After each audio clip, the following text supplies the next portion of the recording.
In our first story, the National Democratic Congress is fighting off claims that the Electoral Commission called for an inter-party advisory committee meeting to discuss the exclusion of the existing voters' ID before admitting the CI to Parliament. General Secretary of the governing New Patriotic Party, John Boadu, alleged right here on the AM show that the NDC boycotted an IPAC meeting scheduled to discuss the new constitutional instrument. However, the NDC's Director of Elections, Elvis Efriye-Ankra, described these allegations as untrue. He says the EC submitted the new CI to Parliament 8 days before the scheduled date for the said IPAC meeting. This realization that, first of all, less than 2 million people have passports. Most of them have used the passports as bidder documents for NIA cards. And out of the estimated population of 18 million, only 6.5 million of those 18 and above have been issued with cards. And this we see as part of the grand conspiracy between the EC, NIA, and the ruling MPP to disenfranchise over 10 million eligible voters, mostly in NDC strongholds. The issue of lack of consultations with political parties on the proposed CI before it was laid in Parliament is something that cannot be overlooked. The claim, and very recent claim, by the MPP that the proposed CI was discussed at the 25th March IPAC meeting is a concocted barefaced lie, as the matter was neither on the agenda, and I think we have a copy of the agenda. The matter was neither on the agenda of the said IPAC meeting nor captured in the records of the said meeting as has been discussed.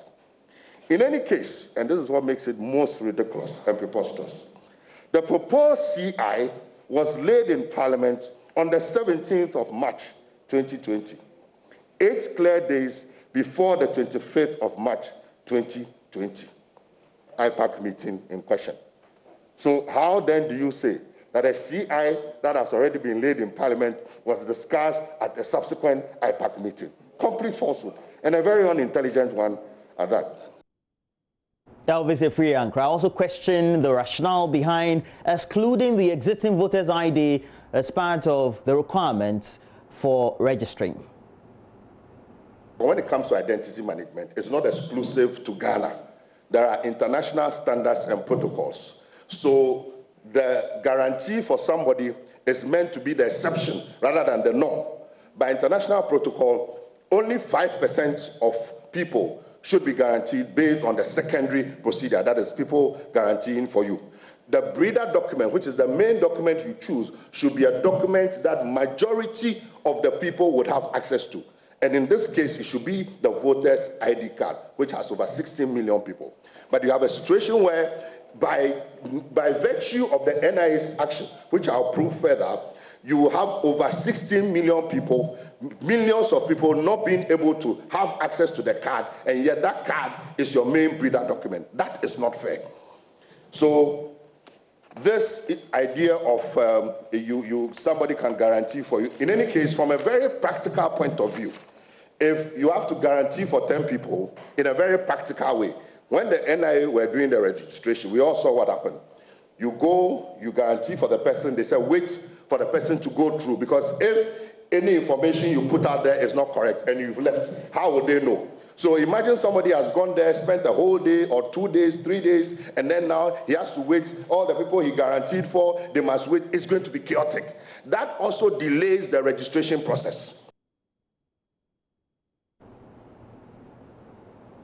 Well, we have to take you to the Upper West region, where there is a report, breaking news currently, that a deputy minister of the region was attacked by suspected armed robbers and people while he was on a morning walk or dawn jogging, so to speak.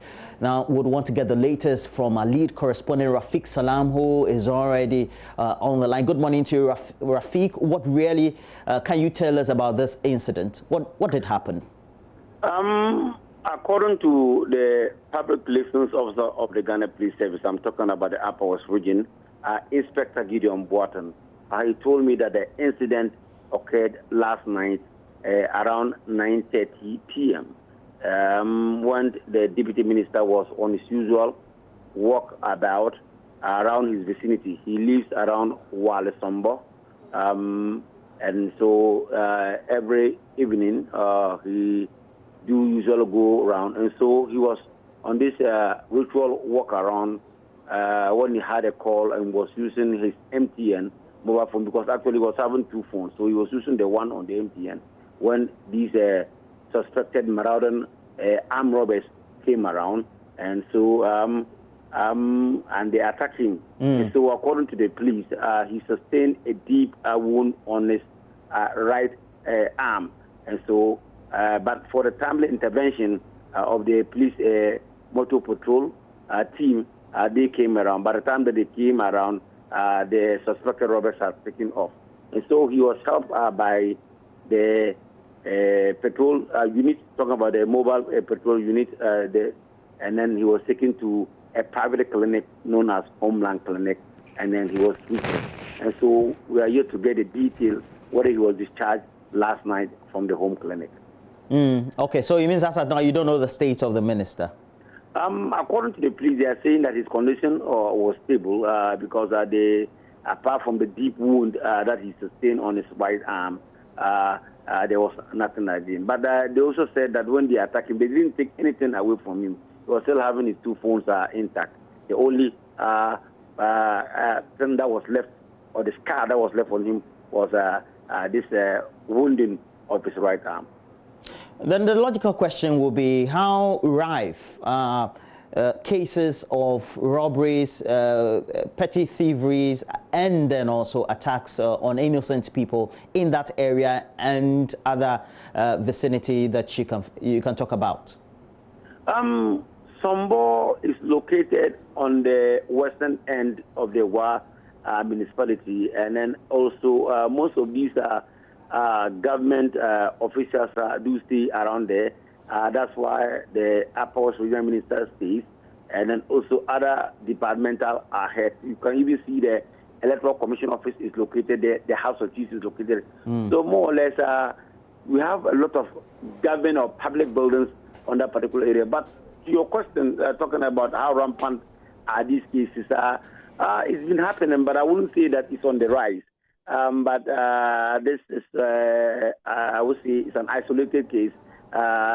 From that particular area, we have never had anything like that on that particular area. But if not, as for petty thievery and then these petty crimes have been committed in a society like our any society, and then the Upper West or the War municipality is no exception. Well, definitely. We'll try as much as possible and treat you to get more details on the state or the health of the minister, and then on subsequent programming, we will get all the update from you. Rafiq Salam, our lead correspondent in the Upper West region, bringing to us a report that late last night, there was an attack on a deputy Upper West regional minister who was out having his night walk and subsequently attacked by some miscreants or suspected armed robbers. So far, we're told that his condition is stable, even though he may have sustained some wounds around his arm. We'll bring you more on this subject, but we have to again shift our attention to the state of the management of coronavirus, and we'll take you to the Ashanti region, where attempts by COVID-19 patients to escape isolation centers seem to be the biggest challenge in the fight against the pandemic in the region. Now, the Kumasi South Hospital, which is the Ashanti region's holding center, has so far seen 2 attempts, with authorities under increasing pressure from patients. Nanaya Ujima has more in this report. Kumasi Infectious Disease Treatment Center and the hospital's maternity ward are dedicated for care for COVID-19 patients. Out of about 30 patients admitted here since the outbreak, 18 have been discharged. Authorities are suddenly confronted with some of them secretly planning to leave the center on their blind side. 2 male patients who attempted to escape gave no reasons for their action. Dr. Angela Drowa Frimpong is COVID-19 case management coordinator at the center. They tried to use a bear trolley to break the door, but they couldn't come out. Even though the door was broken in sections, they couldn't come out. But we've had 2 instances where patients have tried to break out of the isolation center, and sometimes you can understand where their psyche is, because you are being kept in a place for a week, 2 weeks, not your usual environment. You don't have the freedom to go out, so it can become a bit stifling. So on a couple of occasions, patients have tried to break out of the isolation center, but after we calm them and talk to them, mostly they've been cooperative. There have been a few bad nuts, but even then you can understand, because it's not normal conditions, but mostly you understand. Any unfortunate incident of a breakout here puts hundreds of people outside at risk, as admissions soar in the wake of increasing case counts. It comes with pressure on personal protective equipment here at the facility. Dr. Drowa Frimpong again. Well, as usual, yes, we don't have enough space, so that's why we are appealing to everybody to do the best they can to not get COVID, so that we don't have to admit more patients. So we don't have enough space. From Kumasi for Joy News, Nana Yauchima reporting.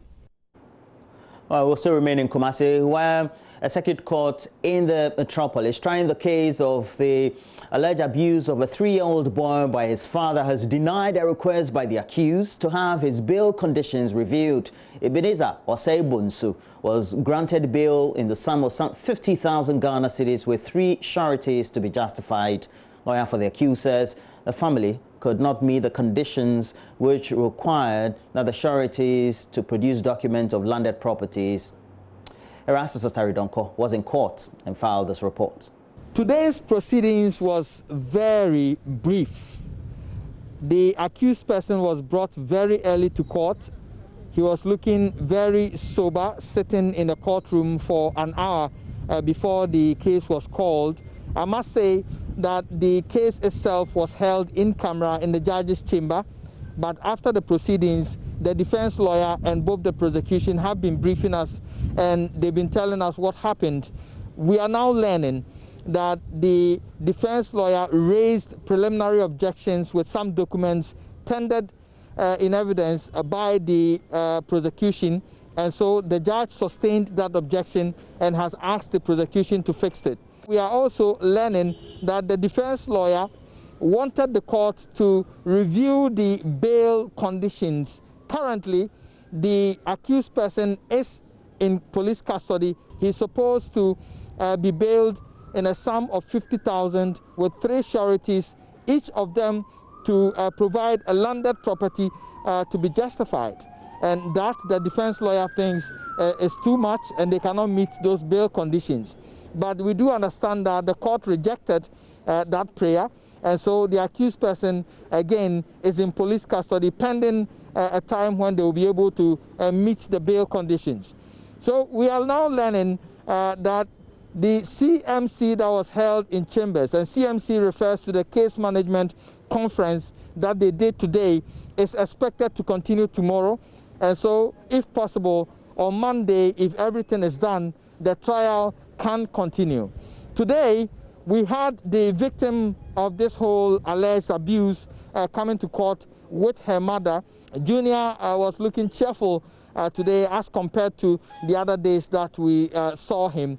The father's reaction towards Junior as he sat in the car was a bit apprehensive, occasionally looking at the child walking around with the mother. So if everything goes on well, we are likely to go into trial on Monday. Reporting for Joy News, Erastus Osaridonko, Kumasi. Well, so that'll be it for the news. But again, we have to tell you, we have a conversation on Zoom. There's a meeting ID that is there, 968 12640372. This is the meeting ID. Now we have the password also on your screens, 417249. Now this is the caveat. We don't want you to start joining now, okay? So make sure that you don't join now. The meeting is at 7. So from 7, we'll start admitting you, okay? Please don't join the Zoom meeting now. The meeting is at 7, where we have about 27 minutes to 7 o'clock. So please wait for 27 minutes. Then you can join the meeting with that ID and the password we played with you. Now, what is the subject we want to discuss? We want you as our regular viewers and those who are even interested in this conversation to join us discuss this.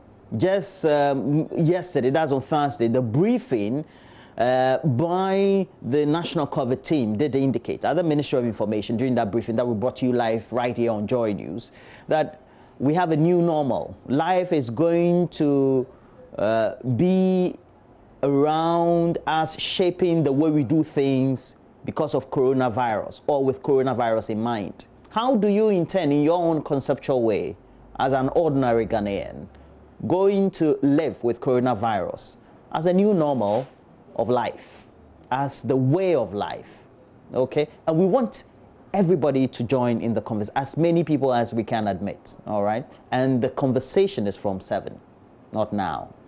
We're taking a break. When we come back, we'll look at the newspapers. We'll be joined by Mama Vioso Abwaji and the rest of the team, and we'll have some exciting conversations on the back of the front page headlines. Do stay with us.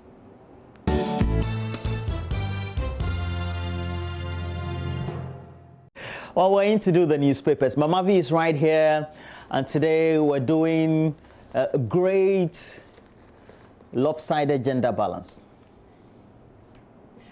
Is that to say good morning? Well, then good morning to you, Roland. Good morning to Gifty and Apia, host of The Polls, and MFA Apau. This is not fair. I'm the only male. Beyond the lockdown. Well, both ladies are working from home. Yeah, morning. Gifty, how are you? Good morning. I'm only surprised you don't have soldiers around you or the Navy or... They're all in my phone. I know, right? I know. Yeah, it's unusual, very unusual to see you ladies very early in the morning. MFA, are you sitting on the sofa? You look like you're having some akple this morning. Why? Not yet. You coming to eat akple. All right, ladies, let's get into the newspaper straight away. I have the Ghanaian Times and the Daily Graphic newspaper. Gives you understand you have the Finder newspaper, and MFA will do the Daily Statesman. So let me just come in first with the Daily Graphic. On the front page, banner headline, 24 hours after stimulus package launch, 8,000 apply for loan. EC outlines safety protocols for voter registration, but of course there's been a reaction from the General Secretary of the NDC on our show yesterday, who says it's just a diversion from the real issues. Atuesian ready to refund 27.5 million Ghana cedis to states. We won't bow to pressure to award contracts, according to Aviation Minister. And the inside pages, special supplement on it. And we know the moon has not been sighted yet. If they do sight it, then tomorrow will be the day. Otherwise, it will be Sunday, whether the moon is sighted or not. That's the education I got this morning. On the back page of the Daily Graphic, construction of Achim Oda Methodist Basic School ICT Center begins, and Takrady Ports Oil Jetty project nearing completion. Let me follow up with the Ghanaian Times front page. Aviation Ministry has no contract with LCB Worldwide Ghana Limited, according to the Minister, Joseph Kofi Ada. Also, nearly 5,000 MSMEs apply for COVID-19 Business Support Fund. Schools not reopening now. Consultations are ongoing on ease and restrictions, according to Information Minister. But we've been told to live with the virus. And that's the conversation that we're having on the AM show. How have you imagined your new normal with schools reopening, hotels, everything going back? Everybody going back to do business. Have you imagined your life in that new normal? Share with us later on this morning. There's a bit of a controversial one on the front page of the Times. Coa FS, 8 other herbal products recommended as immune support treatment for COVID-19. But that recommendation is not necessarily coming from the FDA. It's the Center for Scientific Research into Plant Medicine at Mampong, Ekwapim in the Eastern region. So we'll probably spend a bit of time on that. On the back page, Gender Minister inaugurates 3 water projects in Aguna West, and Ghana Missions Abroad donates $100,000 to NMIMR, that's the Noguchi Memorial Institute for Medical Research, to assist in its pioneering role in dealing with the coronavirus pandemic. And by way of headlines, that's how it looks like front back the Ghanaian Times newspaper. Shall we hear you, MFR Power, with the Statesman? The statesman says, let me refund 27.5 million Ghana cedis, and that's a tuition, and he's pleading with a court for mercy in Capital Bank collapse case. This is something that's running through a number of the headlines. And then the back page of the Daily Statesman has football. Liverpool manager Jürgen Klopp says, returning to training like first day at school. If you permit me, I have the Business and Financial Times as well, if that is fine. So the front page also says, time to localize all food production, stabilized city. That's the ADB manager. And the back page, don't stigmatize COVID-19 patients. And that's the discussion we're having later this morning that we're all looking forward to. So that's for the Business and Financial Times and the Daily Statesman. All right, Gifty. Okay, yeah. I knew you were coming to me, so I was waiting. But Mama V, I love your dress. It's so pretty. Thank you. That's an Ajoyabua collection. I know, right? Okay, so I have the final newspaper. The final newspaper has that story. No decision on schools reopening. Comes with a picture of the information minister with his mask and a hand sanitizer right there. And then it says stakeholder consultations ongoing. That's according to Kojo Pomfuma. And you find that story on page 2. And then it says the Grand Lodge of Ghana donates $100,000 to support COVID-19 isolation and treatment facility. And then there's also a story from Dr. Abuaje that says new COVID-19 positive cases and facility admissions declining. That's the Director General of the Ghana Health Service saying. And then we also have this story that you find on most of the newspapers. Founder of Capital Bank ready to refund 27.5 million cedis to the state. And that's what they have on the front page. And this certainly back page, it has the criteria to access the 600 million cedis outlined. It comes with a picture of the head of the board that's taking care of this distribution, and it has details on how you can access that. Then breaks down the story of the Grand Lodge donating 100,000 cedis to support COVID-19 isolation and treatment facility. Then there's digital banking fee waiver extended to June 20. Good news, I believe. If I should I just stick to the headlines, or do you want me to go through with the? So we'll come back after Roland goes through the headlines that he's got, and then we'll come back and deal with the matters. That I have for the final newspaper. Yeah. So I'm sure you all pick a story, and then we can all take a look at it. So let's go to the Daily Guide. Mahama versus Abronye. Police probe Mills' death.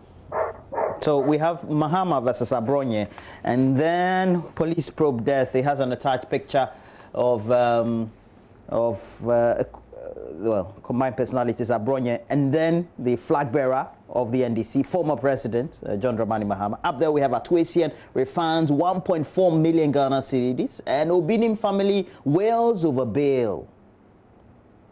Wager residents, though, they're panicking apparently over an aspect or a section of the Wager Dam that seemed to have cracked, and they fear that it could spill subsequently. We all know the annual difficulties that residents or people who have illegally built on the pathways of the Wager Dam tend to face. The Aviation Minister is replying the Ghana Union of Traders Association, and it is about a contract for disinfection that the Union Traders Association is claiming apparently was diverted from a company to another. Ghana Missions gave Noguchi $100,000 for test kits. That's a good one. On the back page is all about coronavirus soaring Manchester United debts. I don't know how it's going to affect the betting syndicate for Manchester United supporters in Ghana, because their debt level has now increased to £429 million. From 127. I know MFR Power supports Manchester United. I'm just wondering how she's going to feel when the club is not functioning well financially. But I don't know. Let me just do As if it's exclusive to Manchester United. Oh, please, relax. We the Chelsea fans, we don't want that thing. Now, let me just... have financial problems. With the clubless. Clubless, yeah. Gifty, once you love soldiers and military and those people, you will not love football. Love football. Gifty. I love it. I mean, I actually love soldiers. Yeah, okay. That's a good one, too. Gold Street Business is the last people I'm looking at, and the gateway has been open for all those who have businesses. 600 million Ghana Cedi soft loan disbursement period begins, and all eligibility criteria now in the open. And we do know that this number has been up to 1 billion Ghana Cedis up for grabs. It's not for free though. Comes with just a little interest rate, as was announced during the briefing on Thursday. I think that'll be it for me. Now, which story is... All right, Getty, you wanted to go into detail on a particular story? Well, I find the Ato Asian story very interesting, Mama V, and you find it all over. Yeah. It's spread across the headlines. Everybody's reporting it. Now, this is important because it has to do with money, essentially. But we also know the buzz that this story created. The tables that it shook, so to speak. So perhaps let's take a look at that, what that story says here. Okay, I don't seem to have the details here in my finder. Okay, my copy of the finder. Okay, so I'll help you. Whilst you also, I'm sure you have other information around there. It says William Ato Asian, founder of the Defined Capital Bank, who is being held over the collapse bank, has expressed his willingness to refund 27.5 million Ghana cedis back to the state. And this expression was made through his lawyers. And it says that the 27 million represented the amount the state had accused the former managing director of using a business promotion and allegedly doled out to some people. Now, we're told that his representative, that will be his lawyer, Mr. Bonsu, said discussions were ongoing with the state and prayed the court to adjourn the matter for continuation of the said discussions. And we do know what may have happened. According to Mariana Apiaopong, a chief state attorney, it was important that the lawyers bring a detailed proposal as to how they intend giving this money back to the state, and it just continues. Subsequently, we do know how the bank collapsed and all. I mean, I just find those, the dynamics of this particular story very interesting. I mean, first of all, people were asking, why is it that we've lost so much money? The state is going to bail out these banks. But at the end of the day, it is still the taxpayers' cedi that is going to be used to bail out these banks and to pay all the people who deposited their monies there. So people were concerned about how much money we're putting in it, and they were asking, why aren't there any prosecutions? I mean, why are people just going to walk free? Even if you jail them, will we get our money? So for me, it's a refreshing news that at least it's going to refund some of the money that if the court finds it necessary for him to do so. In these COVID-19 times, we've had a lot of use for money. And so I believe that this is a time that we need all that money. So if the state can get 27+ million, great. But then what happens? And I'm sure people will continue to ask, are the people involved or people who will be found culpable in this going to walk free? Or are they going to be in jail even when they pay? Or do they pay and just walk away? Yeah. I mean, that would be an interesting bit. And I don't know how that will help government pay, those whose monies got stuck in there. It will be interesting times ahead as we go into the elections as well. Yeah, Gifty, and especially when we've seen this recent conviction of the former NC officials and one security operator. They're refunding the money, but they're also in jail. So, of course, a lot of questions as to what form of punishment does this constitute punishments. Interestingly, it's the same judge who did the earlier conviction of the NCA case, who is also at the center of this one. So it will be interesting to see how this all comes together in the end. Well, we do have to say that there's a main trial ongoing, and it's with some of the main protagonists. We have the managing director of the former bank, Mr. Fitzgerald Odonko, together with Tete Nete, a former managing director of MC Management Services, also owned by Ato Asian, as well as businesswoman Kate Kwate Papafio, all before courts. And there are 26 counts and among them conspiracy to stealing and money laundering. So they're not really out of the woods yet. There's an ongoing court trial, and subsequently we're hoping that beyond this redemption, we're also going to see some at least satisfaction for the Ghanaian who keeps speculating that, look, just like what Gifty said, people may have been mentioned and it looks like on the face of it, they may have committed certain acts, but we just have to allow the court to do their work, I think. Okay. Well, I'm interested in one thing that concerns all of us, the Atuesian issue. Of course, we've talked about it all day yesterday, but there's this issue on page 2 of the Business and Financial Times, something that concerns us as workers. Layoff numbers, scary, job losses, whilst the city is losing its grips on the dollar. So the Ghana National Chamber of Commerce and the TUC are concerned about this particular issue. Well, the times are not ordinary. We are not in normal times, but the number of job losses. I know that you have people who've been talking about this. So the TUC is advocating some sort of work sharing, and then the National Chamber of Commerce is also recommending a follow. I don't know who has not been affected.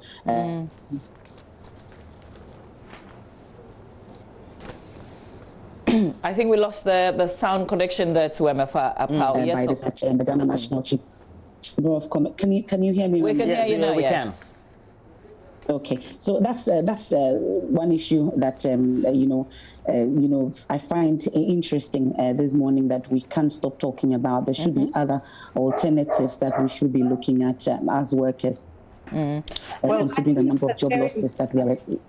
Sorry. Well, do you have a difficulty hearing me? No. You can go ahead. So if you're done, then Gifty will have the space. Yeah, Gifty, you wanted to say? Okay. I think that's a very important point that MFA raises. I mean, these coronavirus days are just crazy. You know, initially it starts and you hear, when it started, I had a friend who works in a very, big hotel in the US, and they were laying off people.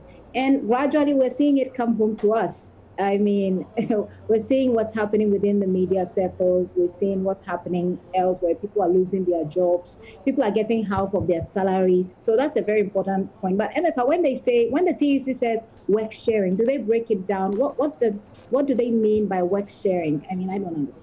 Okay, so I don't think you have the full story, so Roland will look for those details. All right, so that is on page paragraph 6 of the story, and it says that the TUC, on the other hand, is advocating for work sharing, also known as Kuzabe, which literally means short-time work. Now it continues that the system prevents distressed companies from laying off their workers. Rather, workers are made to reduce the number of hours they work per week. The reduction of working time then allows other workers who otherwise would have been laid off to share the reduced volume of work available. All right, and so but that will come with the cuts in your salary. Definitely. As well. Exactly. Pay cuts. Are you ready for that? And would you rather lose the job entirely, or you're ready for some sort of pay cut? The times that we are in, it looks like all options are supposed to be on the tables, and then we can actually know what to do when it comes to this. So if you have colleagues that you care for, and you would want to work 2 weeks, and your other colleagues also work 2 weeks, and then you take 2 weeks pay, and that's the only option at some point, and that's what we have to explore as workers as well. After all, the times they say are not ordinary. But we have to put all these into perspective, because by the beginning of this month, the American economy had recorded about 30 million job losses, and just this week, we do know that, and it keeps rising. Yes, we do know that there are even middle class people who now go to food banks. Not a lot of them, but some of them now go to food banks, and we don't have food banks in our country, just to go and eat. It means that because they have to pay their mortgages and the other bills that they have, ultimately it's affected their standard of living. They work for companies that are multinationals, etc. And these multinationals also work in Africa. So definitely we're going to have some of these difficulties. And I believe that's why maybe the 1 billion or 600 million Ghana cedis will come in handy. The caution, though, is companies should not take this money and pay salaries. You rather need to take this and create value so that you can make something to run the company. Yeah. Oh, but Roland, it's interesting the way you put it. You're not getting any money, but your workers have to be paid. They have children, they have family, they have dependents. If you don't do that, an entire families are going to go down. So what if that's what you need the money for? And well, I don't know. I'm not. Business is not just about salaries, though, Gifty. Because if you don't run the company, if you run it down in the end by just paying salaries, because there's some form of agreements that workers or employers can go into with their workers, such that you run the company properly. Then, in the end, you can give them something that is worth taking care of your family as well. At this point, you can't eat your cake and have it like this. We have to do my job online, but I had some with a conversation just yesterday, somebody complaining that, the previous month, what was left after he did all the necessary payments was 11 cedis in his accounts. And he was wondering, what would you do if he was that? to get half of his salary, how much would be left in the end? So, even as we think about the sharing, there are still real issues that we're being confronted with. That's my joy. Just put this in quickly. I think one main concern with this allocation is that how are we going to disperse the money? People are concerned that there's going to be, politics when it comes to disbursement. I don't know how funded these concerns are. But I mean, some of the things I've heard people say is that, well, even when it came to sharing of food during the lockdown, there were allegations that the food were being shared to only people who had political party ID cards. So I think that's been a major concern. How do we share this money and make sure that it spreads across people, irrespective of party lines? We'll be kidding ourselves to say that, politics aren't involved when it comes to these things. So we have to face it. Well, Gifty and MFA, you own businesses, don't you? So at least, please apply. I'm not sure that. Let's do My Joy Online. We have to boost the sugar business. Here's myjoyonline.com. Ghana records 217 new cases to bring COVID-19 case count to 6,486 with 1,951 recoveries. So we're inching close to the 2,000 mark for recoveries, but we're also climbing in terms of our total case counts. Teachers should be ready to forego 50% of their salaries if they want to stay home. That's according to Professor Adair. But of course, this week we spoke to the GES. They said they are not considering any pay cut, no job losses with regards to teachers. Because the publication of this video have pushed Apreku, my daughter, to his death.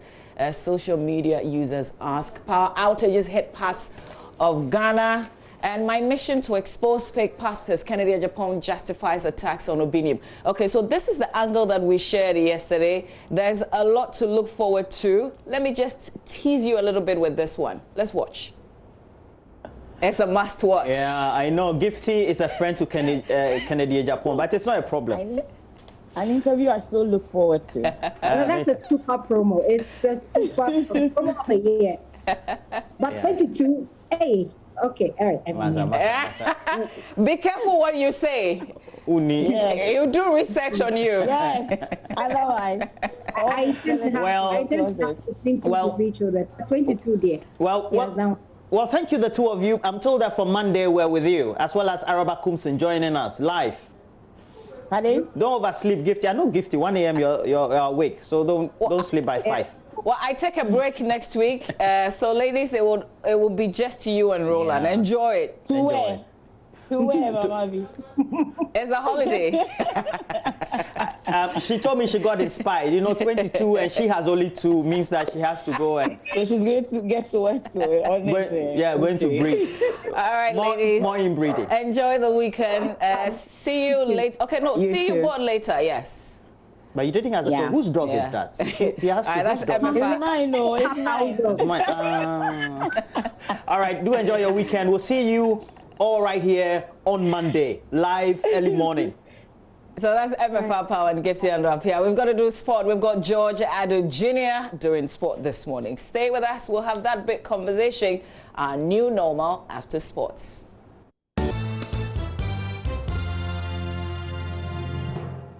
Right, that's Keto Kriko. He was speaking greatly, and there's more to come from him, I think, and I'm sure we'll get a response from the Kwesi Appiah camp as well. Very, very likely that will happen. Now, let's do more. Let's still stay with the Black Stars, and that's a big question. Is Coach Siki Akonot the right man to end Ghana's AFCON drought? Now, the Black Stars have not won the Continental Silverware since 1982, despite playing in 3 finals. since. I mean, a member of the 1978 AFCON winning team, Willie Kluche, has identified the problem. Here's a report by Joy Sports, Muftau Nabil Abdullahi. Black Stars coach C.K. Akuno revealed his love for the squad that won Ghana's third AFCON trophy in 1978.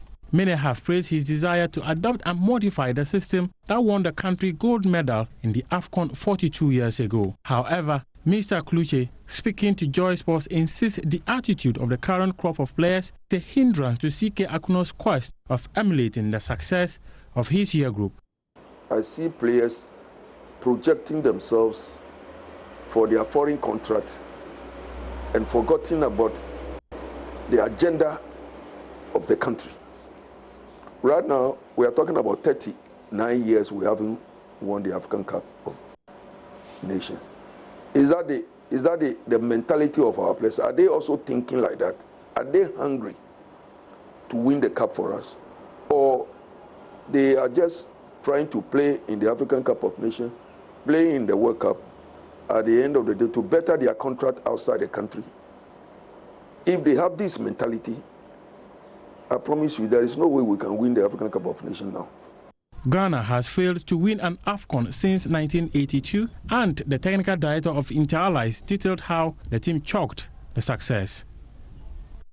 When we won the African Cup of Nations 4 times, all the players were local players. Now that we have foreign-based players that we expect them to play a better football, have professional mentality, and show us some professionalism in doing things, is the opposite way.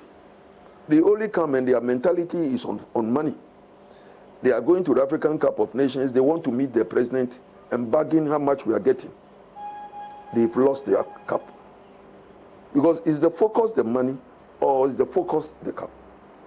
So the president will tell them, not this current president, all the presidents since that time, after we won the last African Cup of Nations. Yes, I will give you the money, but bring me the cup. They go, they get the money, what they have bargained for, but they don't bring the cup. So at the end of the day, who is benefiting? Is the players, but the nation is not benefiting.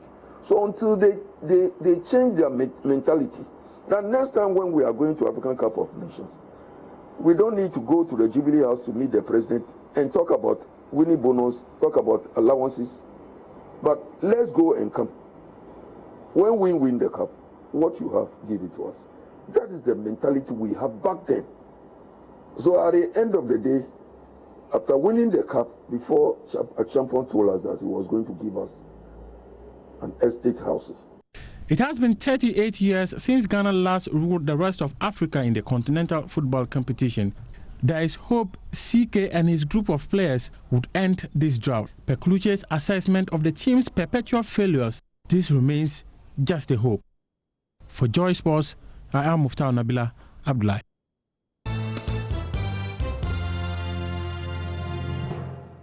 Well, we have to update you with the latest case count of coronavirus, and we'll get it on screen very soon.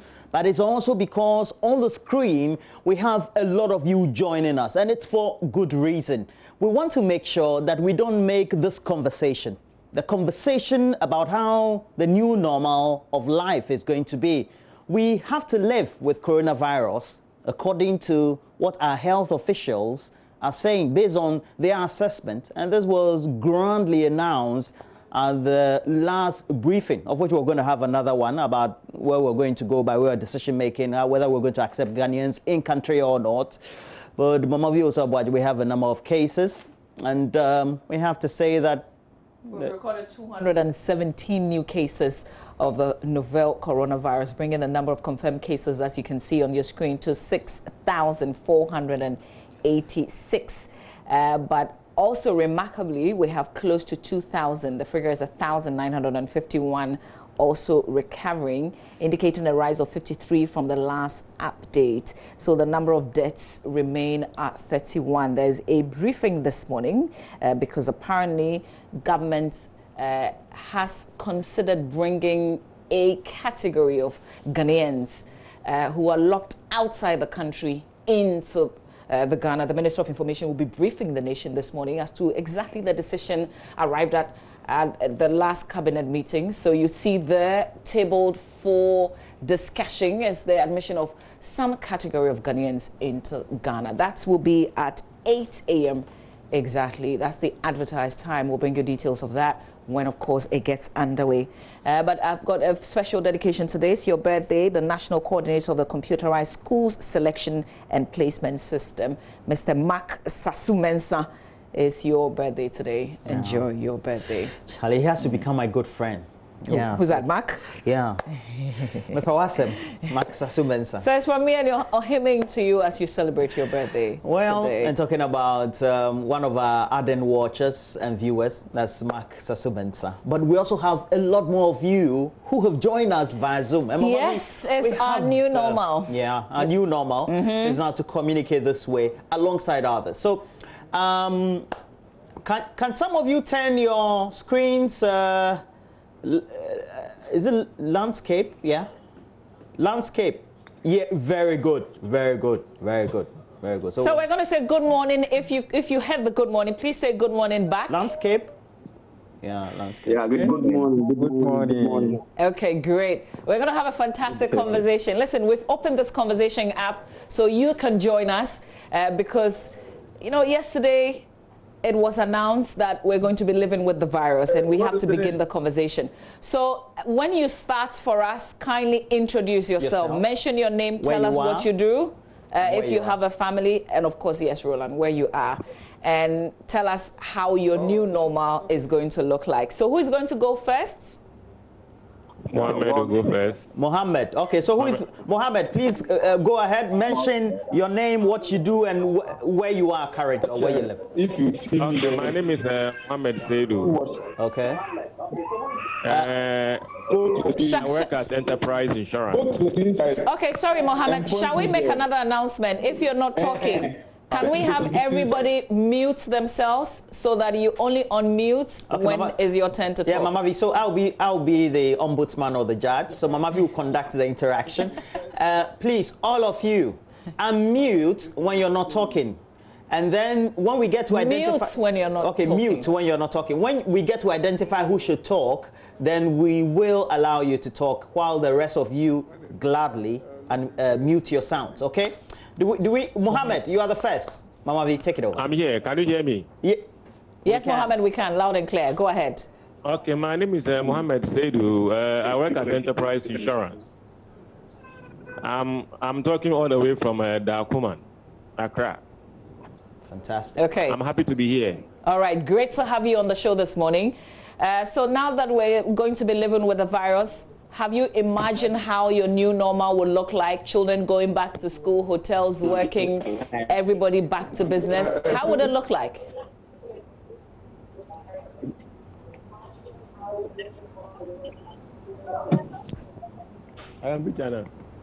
Still with you, Mohammed.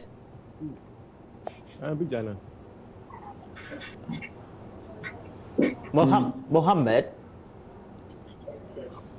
All right. Okay, can we speak to the gentleman in the Batakari? Not the one in the car, the other one. You having a block-like background, as if bricks or something. So let's speak to you.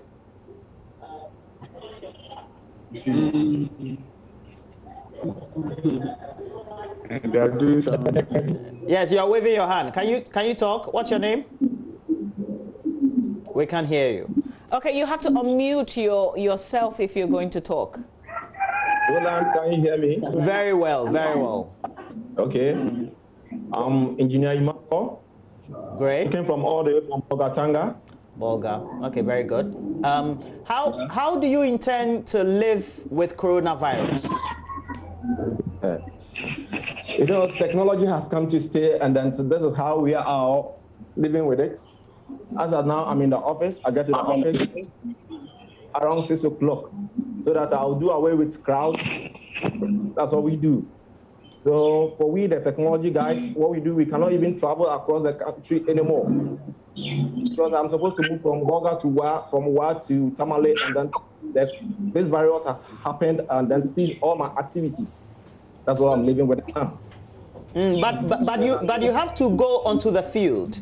Even though you're not traveling, you still have to undertake inspections, etc. How have you been doing that? How do you intend to do that going forward? You know, we do through remote. You know, Microsoft Teams has come to assist all these things. And then we do remote people, and then we do assist both people. How we do it. Question and everything is being done through the screen, and then everything, that's how we go about it. All right. Now, we have the only lady among us. There's a lady who has the earpiece, I think in a sleeveless top. Can we speak to you? Irama. You're okay, Irama. The only lady among us. Irama. Yes, you. Irama, tell us your name, where you live, and how you're living with coronavirus, and how you intend to live with coronavirus. Hold on, can you hear me?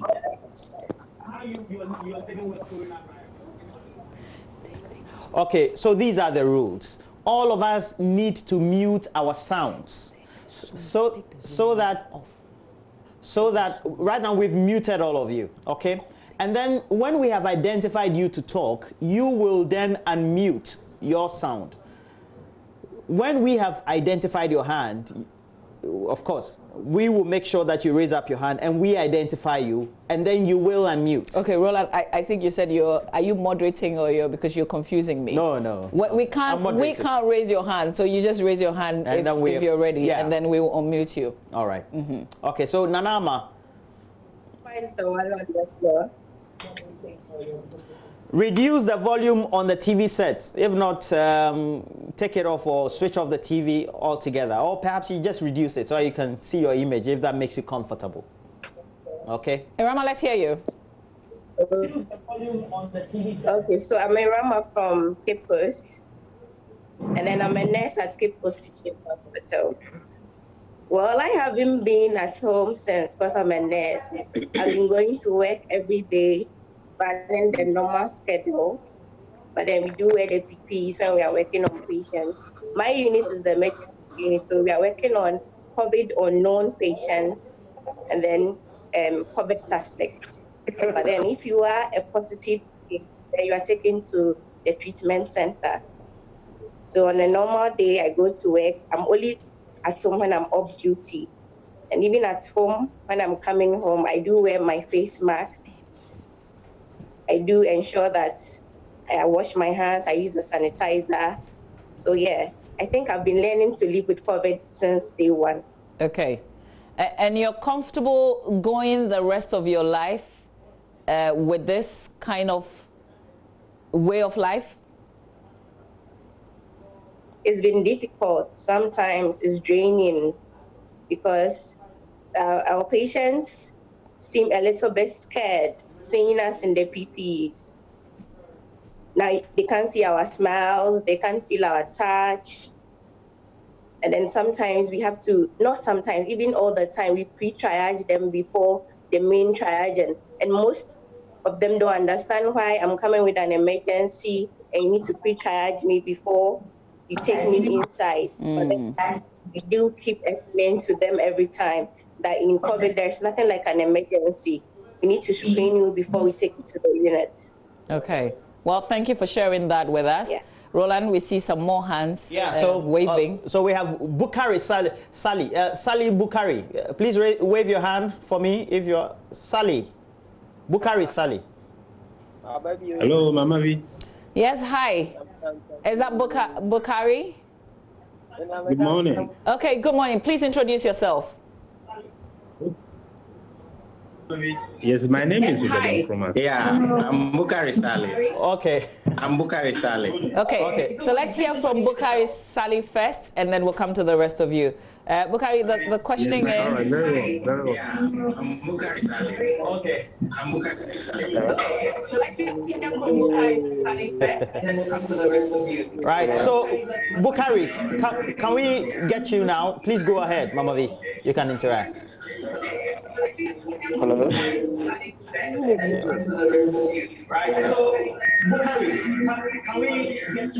Yeah, my name is Bukari Saleh from Sakogo in the Northeast region. I'm a teacher. How do you imagine your life going forward will look like?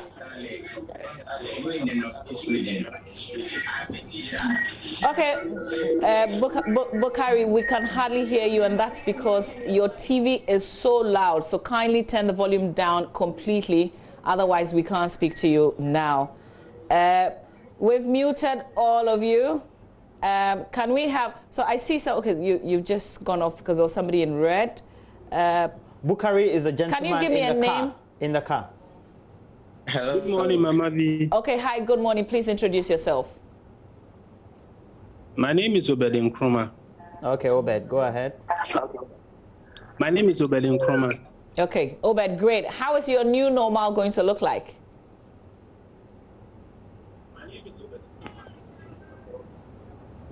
Yeah, I'm calling from Kasua. Obed, did you hear the question? Can you answer the question for us? It hasn't been easy, Mama V. It hasn't been easy at all. Life has been so frustrating. When you say life has been so frustrating, can you explain it? My nose mask. Mom, please, I'll be expecting you to call me after. What happened? Okay, I think we have to. Cypron, your hand has been on. Unmute your sound, introduce yourself, and answer the question. Cypron, no. Hello. Yeah. This is Cypron Walden. Yeah, I am calling from Agunasidro. Yeah, actually, I was just wondering how this is going to be like. Because I was looking at the things that the government was saying. To my side, it's going to be very difficult living with this COVID-19. When we look at our education, I'm a teacher, that's I want to speak on education. When we look at our education system and the classrooms and that of the public facilities that we are using currently, and living with such a deadly pandemic, the things that have not been put in place, because I was comparing ourselves to that of the Western world, whereby a child goes in before the entrance, there is what we call sanitization and that of other things. Most of our schools don't have these things over there. Right now, there was a fumigation that went on, and I could tell you that almost 45% of the public schools were not fumigated, especially those in the rural areas.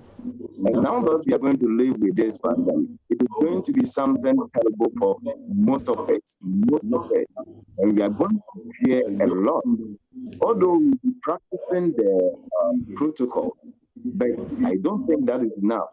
The infrastructures and that of the necessary things that have to be put in place have to be done, so that at least we too can feel confident or comfortable living with this pandemic. If not, it's going to be something terrible, especially those bordering that of this public transport. You know, you going in, washing your hands and doing this, it's going to be something difficult. Very, very difficult for me. Okay. Me personally, it's going to be very difficult. All right, let's hear from Justice. Can we hear from Justice? Hello. Yeah. Good morning, Mama. Good morning, Justice. Where are you reaching us from? Yes. You never call me. We're in the Volta region. Okay. Yes, I'm a student, a local mixed president, University of Education, Kumasi campus. Okay. Yes. All right. I want to talk about the online learning and then the exams. the virus has actually come to stay with us, and how we are to live with the issue of concern now. On the side of we the students, yes, to end the academic year, the online exams is what we are to do, and then we can be assessed to end this second semester of the academic year.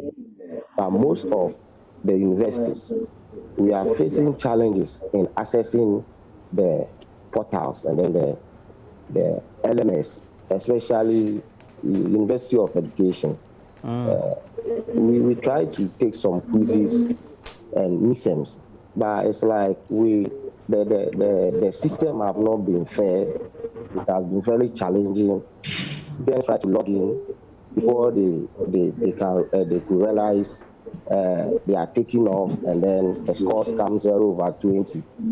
So we are advocating, or we are pleading with the school management to involve with the student leaders, so that we can also bring our views, and probably some alternatives can be used. I think maybe we taking a take-home quiz and then submitting to the lecturers in their emails, so that they can mark and assess us. Because when we talk of the LMS, learning system models, the model systems, it doesn't work. Okay, all right. Log in. Okay, thanks for sharing. Can we hear Galaxy A20? Hello? I can see your finger, Galaxy A20. You can hear me? Yes, I can hear you. Maxwell, I'll come to you after Galaxy A20. My name is Azundo Joshua. Hello, can you hear me? My name is Azundo Joshua. I can hear all of you, but can we hear from Galaxy A20? Join me. All right, Mama V. Yes. Hello, Mama V. Go ahead. Hello, Mama V. Go ahead. Yeah. All right, I'm Masaudu Lastina. Okay, Masaudu. Please go ahead, Masaudu. I'm speaking from Mali. I'm reaching you guys from Mali. Oh, great. What do you do in Mali? Yes, I'm a miner. I'm a miner, and I'm stuck here in Mali. When you say you're stuck there, you wanted to come back to Ghana, but because of the closure of the borders, you couldn't gain entry? Yes, Mama V, my roster is over. I'm supposed to come home, but I'm stuck here because of the lockdown and the closure of borders. I can't come home. And my colleagues are also in Ghana, who are also supposed to fly back to work. We are not also getting access to come back to work. So, Mama V, this virus, I will not say that it has come to live with us. I pray that it go away so we all become free. I was looking at the situation. I don't think my colleagues in Ghana for a while now will be receiving their salaries or whatever. And then when it happens like that, does that mean they're not going to feed their family? How do they feed their family? So when I heard that the president is planning to open so that some of us can travel back home, I was very happy. But my full prayer would be like, the government should open people and travel in and out, and then those of us who are working outside can be going and coming. Okay. Because without those jobs, Mama B, I don't think we are going to survive. And then there are no jobs in Ghana. There is nowhere that you find any job in Ghana. So my prayer is the government should do something about it, and they should open the borders so that we can come home. Okay, all right. We feel you, but thankfully there's going to be some announcements, so hopefully you will be included in that list. Let's listen to Mark Gala. Mark. Yes, Mark? Yeah, Mama V. Yeah, Mark. Mark Gala. I can hear again. I can hear. Mama V, can you hear me? I can hear you. Please go ahead and answer the question. How is your new normal going to look like? Yeah, my name is Maxwell Derrickson. Okay, sure, Maxwell. Okay, Maxwell. Yeah. Answer the question. How is it look like? Yeah, my name is Maxwell Derrickson. Okay, sure, Maxwell. Show me. Hello, Mama V, can you hear me? I can hear you. Maxwell. Can you introduce yourself? My name is Azundo Joshua. I'm reaching you from Bolga, Upper East Region. Okay, Joshua, let's hear you. Yes. My concern is with the way in which we live. Okay, I think there's a bit of confusion here. We can see all of you. I can promise you we will let you have your say. But first of all, can you all turn down the volume on your television sets? And then when I call you, then you unmute your sound. Otherwise, we will not be able to hear ourselves and it will be a bit messy. So if you can all stick to the rules, I think we'll have a very good interaction. So first of all, please turn down the volume on your television sets. Otherwise, we get the feedback and it disturbs the conversation. I think I was talking to... can mute all of us, so... Okay. Guys, relax. Let them okay. the program. Okay, great. Can you hear me? We can hear all of you. We were listening to Maxwell. So can we finish talking to Maxwell? Maxwell, you are in the white and... so... Yeah. Okay, go ahead. Okay. Yeah, Mama B, good morning. Good morning. My name is Maxwell. Yeah, my name is Maxwell. I'm speaking from Nungwa. Okay, great. I was saying that if the government can invest in traditional medicine, because if the virus have come to live with us, there's a lot of people at the rural area that they don't like going to hospital. They don't even want to be tested. Some of them live in interior bush. Okay, so if the government invests in traditional medicine, and then they can advertise in the local radio station that if they find a cure, they can advertise in the local station that this medicine or this thing can help. Because cholera came to stay with us. And then there's some traditional medicine that, help to, eradicate cholera. So another thing I want to say is, Dan Camilla was say something, on a Poladom Archery program last week that we have to pray.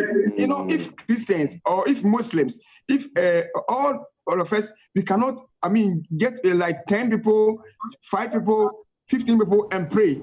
There's no any way that this sickness is going to go down. Okay. So the government should invest in traditional medicine. Because if it's only hospital and those medicine, it's very difficult for people to all the people to be listening. All right. And I don't think that this thing, what do you call it? Vaccination is coming now. It will Absolutely. maybe 6 months. Okay. Or all 8 right. months before this thing will come. Okay. So Maxwell from Nunga, thank you very much for sharing. Let's hear from Lawrence. Lawrence, your hand is up.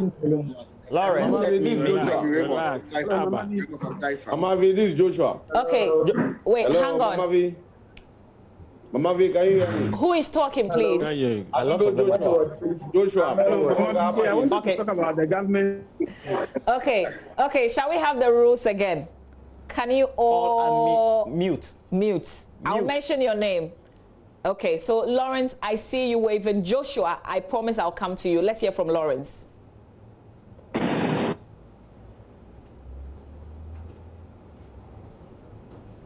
Lawrence, kindly unmute before you start speaking.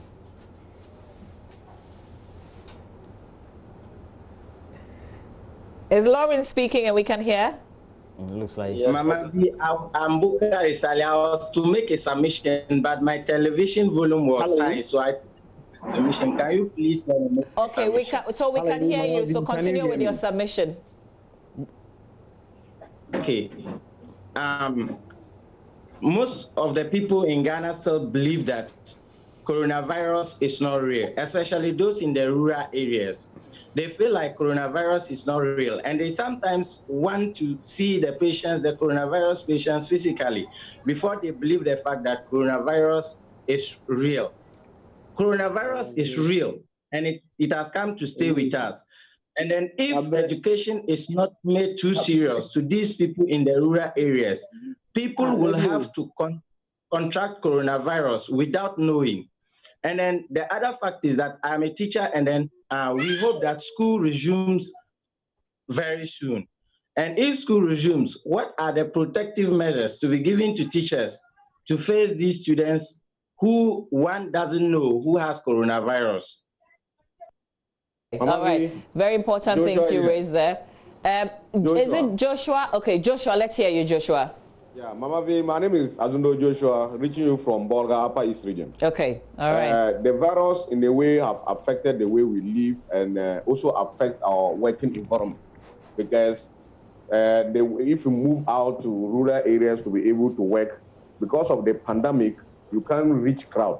And at the end, you can't sell.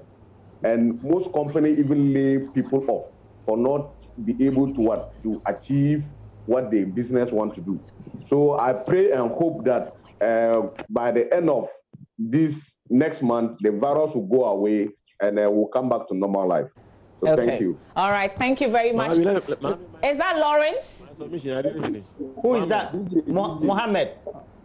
I didn't make my submission. Let me do that. I went off a bit. Okay, but introduce yourself again. Mohammed. Okay, so Mohammed Enterprise Group, that's where I work. Great. Please go ahead. Okay, so the nature of my work is that I need to book appointment, meet client face to face. Because of the coronavirus, we're unable to do that too. So what management has done is that we rather use our link because we are now going fully digital. So now I need to take through client through the Zoom and then other platform for them to be able to sign on a particular life insurance policy. It's been challenging, but I think that is what we have to get used to. It has to be virtual. So what would that mean? What would that mean? I would get a call from you. You'll be calling from Enterprise Insurance, and you'll be introducing your product to me on phone. That is what I do. Sometimes I take the client through Zoom to fill the forms online. Okay. And so has that been easy? Are people warming? This is not that easy, but we are trying our best. That is what we have to get used to. Okay.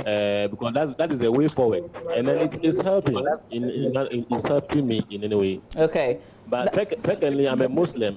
Trust me, in this pandemic, the kind of spiritual upliftment that we wanted to have during this Ramadan wasn't able to accomplish it. Well, it is well. With better days ahead. But thank you very much for sharing. Really important. Let's talk to Alote. Hello, Alote. We can see Alote. Alote, please unmute and go ahead. All right. Good morning, and good morning to your viewers. My name is Alote Samuel, speaking from Asinfosu, and I'm a teacher at the private sector. With this COVID-19 going on, it has been difficult for us because our employer did his best. He was paying half till recently. He couldn't because our staff base is very large. We have about 4 campuses or 5 campuses across the country, which we understand very well. So we want to plead with the government. It's the life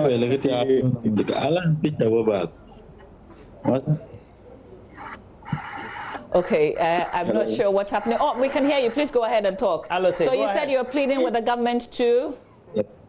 Yeah, if there's something you can do to help those of us at the private sector, because without salaries coming in, it's not been easy for us. Okay, but our family, taking care of our family and other stuff. Okay, but so Alote, going forward, how is your life going to look like?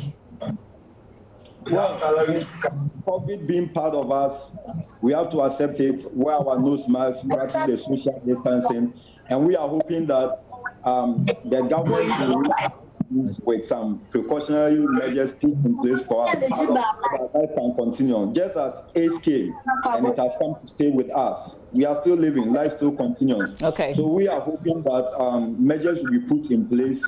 We will go back to school with some measures which is time for us to minimize the spread of coronavirus. All right. But it has not been easy with us. I know. God is with us, I know. And we move forward. Absolutely. But then we will still plead with the government to help the private sectors, especially at the education sector, so that we all benefit. We know government teachers are at home, yet they receive salaries, and that's why they are protesting that we shouldn't go back to school now. But those of us at the private sector, it has not been easy for us. Okay, all right. Well, thank you for sharing. Programs, we believe that. Thank you for sharing. We have to move on and speak to others. Galaxy Note 8, did we just lose you or you're still there? If you're using Galaxy Note 8 and that's your name, please you can unmute and then we can interact. Hello, Mama B. Yes, please. Hello. Are you using Galaxy Note 8? Yes, please. Yes, please. Okay. What's your name? Can you hear me? Where are you reaching us from? I'm calling from Insawam. Go ahead. How is your life going to be like with coronavirus? Yes, seriously, I'm a head of a school, of a secondary school. I believe that we should look at what is happening now. We have to, adapt to the new normal that we find ourselves in, because we can't still be at home and expect the goodies that should come from government, irrespective of the health implications. Once we all judge and put in place measures that will help, bring down these infections, we should all get to the table and get back to school. Like the other callers said, the private school teachers are seriously facing it. And Professor Day made a suggestion that if the public school teachers will agree to forgo 50% of their salary, then they should continue to stay at home. We should adapt to the new normal that we have. There is no way this pandemic will ease completely, and there is no way we're going to get vaccine before the end of the year. And that does not mean the students should still stay at home. So as head of a school, what will be your assurance to parents? Because that's also one of the fear. A lot of parents fear taking their children to school. Yes, like I said, we should follow the protocols strictly and have maybe half of the classes being in school. We can have the third years in school, the day students. I think the government started something like that. The government wanted the day students in the third year to all come to the boarding house. And unfortunately, the issue changed. So let's look at that so that they come, the third years will report, finish with their papers, and then we can have the other tracks coming in step by step. We can't be at home forever. Okay. All right. Well, thank you very much for sharing. Thank you for reaching out on this conversation where we are asking how will your new normal look like. Lawrence, can we come to you now? Let's hear you and finish off the conversation. Kindly unmute and talk. Lawrence? Yes, I have done. Can you hear me? Yes, we can. Go ahead, Lawrence. I'm Lawrence Boating, calling from Kumasi, Asafo to be precise. I am also a teacher at the secondary school. With regards to our normal life, our everyday life, I think the washing of hands, the wearing of face masks, the use of sanitizer has become a part and parcel of us.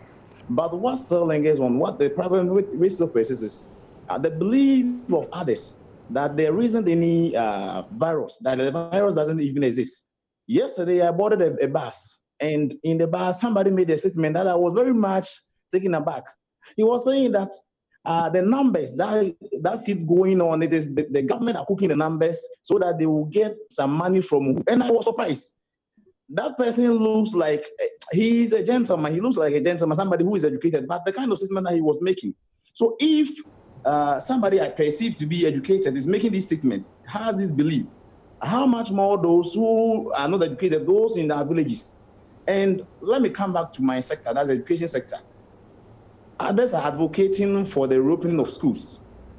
I don't know how we are going to cope with this issue, this virus as part of our normal lives in our schools. Assume in my class, for instance, I'm a teacher at the secondary school. One of my class has a population of about 40 something. The least is about 43 or so. The least number that I handle in a class is 43 or so. So assuming the students come back to school, how are we going to do social distancing?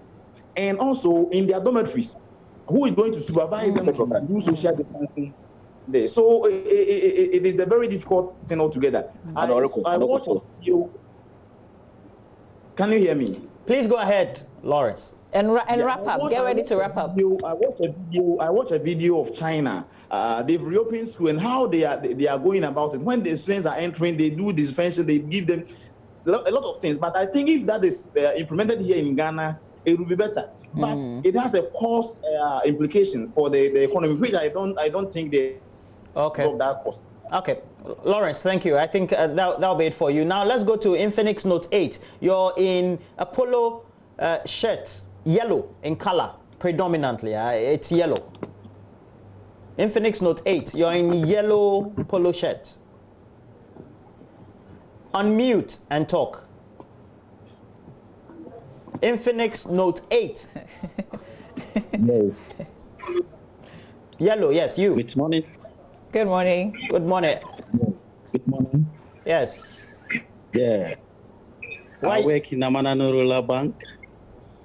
And okay, so let's get this. Let's get this. What's your name? My name is Paul Sanja. Okay, Paul Sanja, we can hear you and we can see you, but in order for us to get a good view, can you just take the phone back a bit so that we get a good framing? Very good. You can now talk. Talk now. That's okay. That's okay. Yes. Great. Please go ahead, Paul. All right. Thank you very much. Yes. Now COVID-19 has come to stay.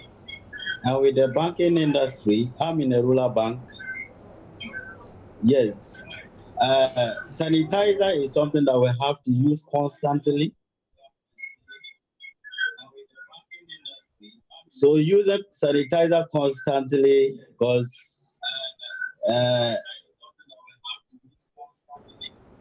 and as a result, because the money goes through a lot of many hands, handling money is very, very, very important.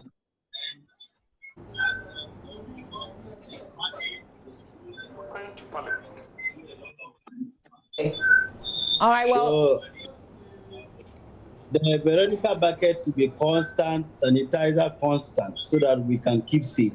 Thank you very much. All right, well, thank you very much. You can now leave the meeting if you finish talking. I think it will be. Now let's go to the man in red. You're raising your hand. What's your name? Hey, there are two people in red, though. Yeah. DJ Kashmo. Let's go first to DJ Kashmo. DJ Kashmo. Unmute yourself and talk. Unmute and talk. Hello. Yeah, DJ Kashmo. Okay, thank you. What's your name? Hello. Real name? You are Balao. Good morning. Good morning. Please go ahead. What's your name? Where are you reaching us from? My name is hello, DJ Kashmo. Suzy Joshua Liberty, also called DJ Kashmo. I'm calling from the central region of Ghana. Please go ahead. How are you going to live your life? I'm also doing well, and I'm a teacher too as well. Please go ahead. How are you going to live the new normal, the new life with coronavirus? Okay, the new life, all what I have to do is that I just have to adhere to the protocols given to us by WHO so that we can also protect ourselves, and then try to educate others. And then if we also the vaccine that the traditional herbalists are bringing, they should work on that so that we can also depend on that as well. Because without the vaccine, and then if we get infected, it will be so dramatic. So I urge that whatever need or processes, protocol that we need, or the government also have to provide for we, especially those in the schools, as they are still in the school group, reopening, we urge that they should put all those things in place for us. Thank you. All right. Okay. There's this gentleman who is in a Batakari in a car. You've been on for a very long time. You are in a Batakari in a car. Smoke. Hello. Techno. Hello. Techno. Hello. Yes, please. Hello. Please go ahead. Hello. Yes, please go ahead. Can you hear me? I can hear you. Okay, what's your name? Where are you reaching us from? And how have you been living your life and intend living your life with coronavirus after today? Thank you very much for the opportunity. My name is Shaibu Munagaba, calling from the Upper West region. Fantastic. Yes, I work with GES. To me, right now, I feel like a child without a father. Oh. What I mean is that, you see, in Upper West here, it is not easy to live with this virus. It is not going to be easy. Where I work, we deal with a lot of people. If you go to our rural communities, you see how our schools are crowded. And you know that in Ghana, we are not disciplined as a people. We know we are not disciplined. I still entered the market yesterday. I saw people still selling without nose masks and all those things. So I was imagining, how are we going to live with this pandemic? It is really going to kill a lot of people. So to me, I think there is a way still. The government should look at this thing before we attempt reopening schools. If we look at Accra, how our schools, the private schools, how they can put structures in place to make sure that the protocols are followed. It is not like that in everywhere. You go to a school, you see a classroom, more than 100. A teacher cannot even stand at a board to write. So now we are complaining that we are private teachers. We are so and so. We don't. Master, let's ask ourselves, if this was a war, that if you move out of your house, you will be gunned down. How many of us will move out? You see, it is not going to be easy. Our figures are still increasing. We don't even know whether we have reached the peak level. So what we need to do as a country now is for everybody to just calm down. Let the government do the contact tracing. When we see that the figures are coming down, then we can now be talking of opening our schools. Okay, all right. Well, very important points you make there. That's okay. Thank you very much for sharing. Let's go to Godwin. Can we hear from Godwin? Godwin Fiavo. Oh, yeah. Hello. Yeah, hi, Godwin. Tell us what you do. Hello, I'm in Godwin. Thank you very much for giving me the opportunity. I'm speaking in the aspect of the agri. Yes, can you hear me? Please lower the volume on your set, Godwin, and then talk. Yes, it's off. It's off. Okay, so Godwin, where are you calling us from? From Upper West Region, where? Very good. Please go ahead and tell us how you intend living life with coronavirus. Well, this COVID-19 has really come to distract all our business. I'm speaking the area of agriculture. Look at the farmers. We should also be thinking about the farmers. They have the ability to socialize with so many people, come in contact with so many people. So if we should start educating them too, I think we can get to somewhere, because they are the ones handling our foodstuffs. Okay, they are the ones handling our foodstuffs. And when we bring the food to the market, we need to also educate the people that this is what they have to do. None of this have been done. Our district assemblies are not doing anything in the market area. Just like what my brother said in Upper West, the teacher. When you go to the market, there's no any form of distance protocol there. So market women, buyers, we are all mixed up. And we, the farmers, when we also bring our foodstuffs, we end up taking this virus from the market because we are coming to sell and go back to our communities, give to our fellow farmers. You see, and it keep on spreading. So if we start losing farmers, can we produce food to the market? And can they also keep on selling to buyers to come and then consume? So let's help ourselves to understand that this virus has come.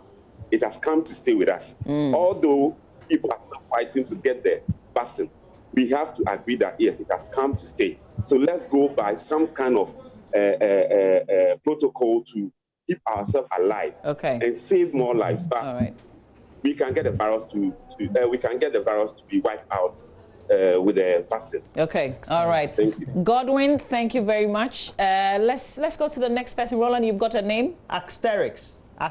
That's on your ID. So Asterix, introduce yourself to us. Tell us what you do. How do you intend going forward living with the virus? Good morning. My name is Rexford Gebu. I'm calling from Bato, Hilton region. I work with National Blood. I'm an EMT.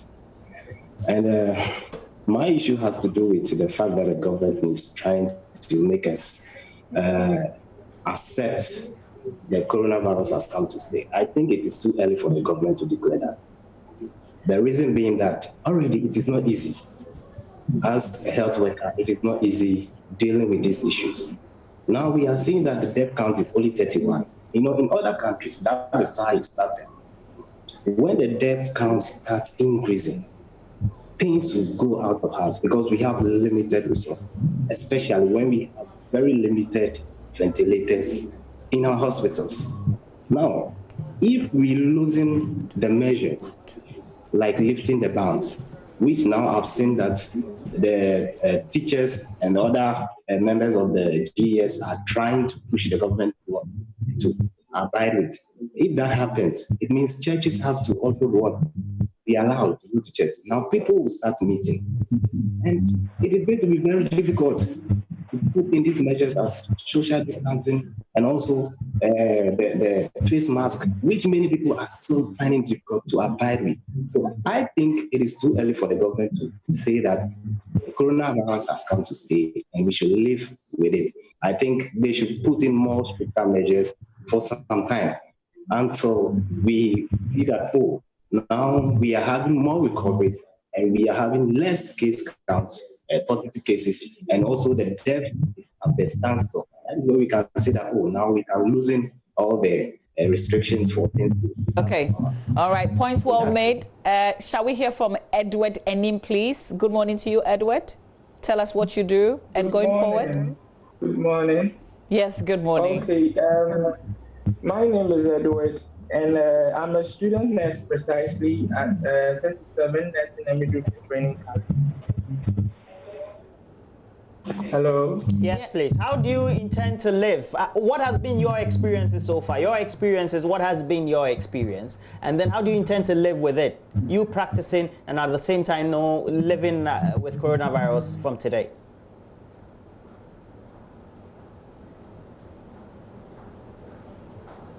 Kindly unmute and speak, Edward. Hello, Edward? Hello? Yes, we can hear you now. Yes, share with us.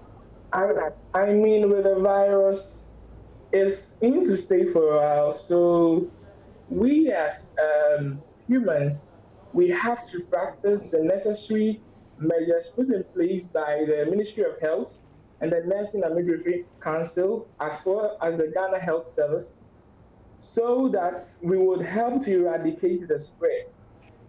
But then I have gained a lot of things. I would say this pandemic is a blessing in disguise to me. I don't know to the others, because as student nurse, going in to school every day, after school you go to the ward to do some clinicals.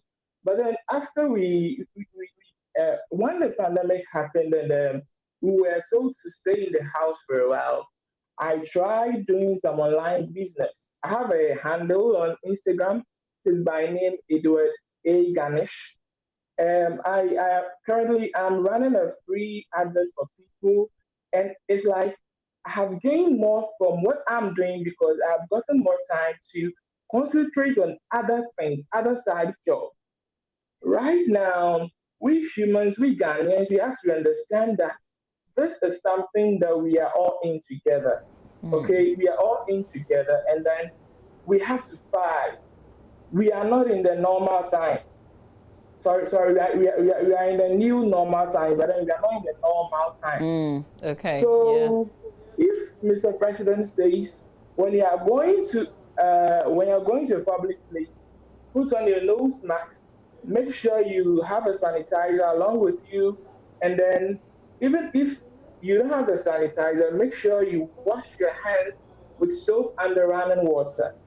Okay. You get it? Yes, we get it. So, well, thank you very much. And thanks for also sharing the fact that you've taken advantage of the coronavirus. It's good to hear positive news as well. So thank you. We hope that we all can take a cue from you. Let's Roland? Go to Oboima. Okay, I think we lost him there. No, we just there. Oboima, can you see us and hear? Unmute yourself then. Unmute yourself and talk. Unmute. His hand is stuck, so it means it's okay. Let's go to Engineer Dankwa. Engineer Dankwa. Unmute. Kindly unmute. We can hear you. Unmute, Engineer Dankwa. Okay, Roland. Very good. Where are you calling us from? I think I spoke with you earlier. Oh. I'm calling from Bogatanga. Okay, wait, hang on for us. We'll come back to you then. Can we hear from somebody who hasn't spoken at all this morning? Okay, so... Yes. Can we get a name? We see two people waving their hands so we don't get any confusion. There is a man in black. Right. There's a man in black. Yes. Bright. Okay, Bright. You go ahead, Bright.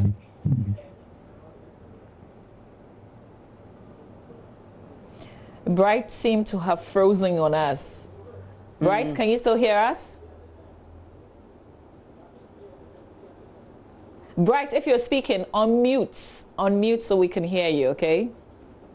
Hello, can you hear me? We can hear you loud and clear now. We can hear you. Yeah, Mama V. Yes, sir. I'm Bright. It's a champion. Okay. Okay, Bright, go ahead. I'm also a teacher.